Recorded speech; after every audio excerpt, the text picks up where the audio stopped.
नमस्कार। कठोपनिषद के अनुसार आत्मा का ना तो जन्म होता है, ना ही यह मरती है, ना ही किसी से यह प्रकट होती है और ना ही इससे कोई प्रकट होता है।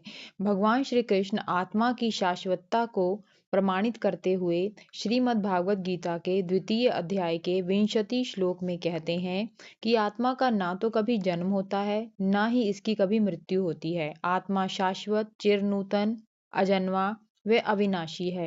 आत्मा के स्वरूप की 6 मुख्य श्रेणियां हैं: अस्ति, जायते, वर्धते, विपरिणामते, अपक्षीयते एवं विनिश्यति। अर्थात गर्भावस्था में आना, जन्म लेना, विकास होना, प्रजनन, ह्रास और मृत्यु को प्राप्त होना।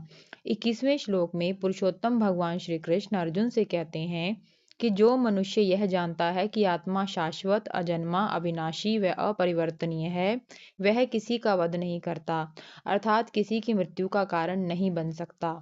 आध्यात्मिक रूप से उन्नति को प्राप्त करके आत्मा हमें यह एहसास करवाती है कि हम जो भी कार्य करते हैं, हम उसके कर्ता नहीं हैं। श्री कृष्ण अर्जुन को समझाते हुए कह रहे हैं कि उसे खुद को जागृत अवस्था तक ले जाना चाहिए और खुद को अकर्ता के रूप में ही देखना चाहिए।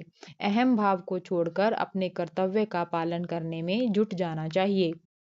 22वें श्लोक में भगवान कृष्ण कहते हैं, वासांसि जीर्णानि यथा विहाय नवानि गृहाति नरोपराणि तथा शरीराणि विहाय जीर्णा नन्यानि सयान्ति नवानि देहि।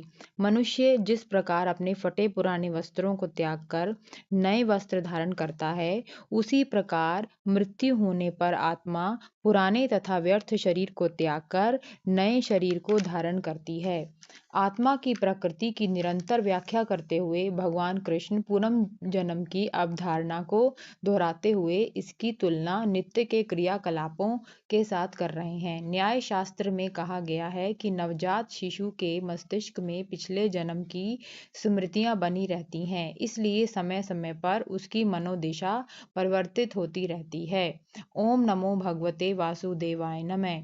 धन्यवाद।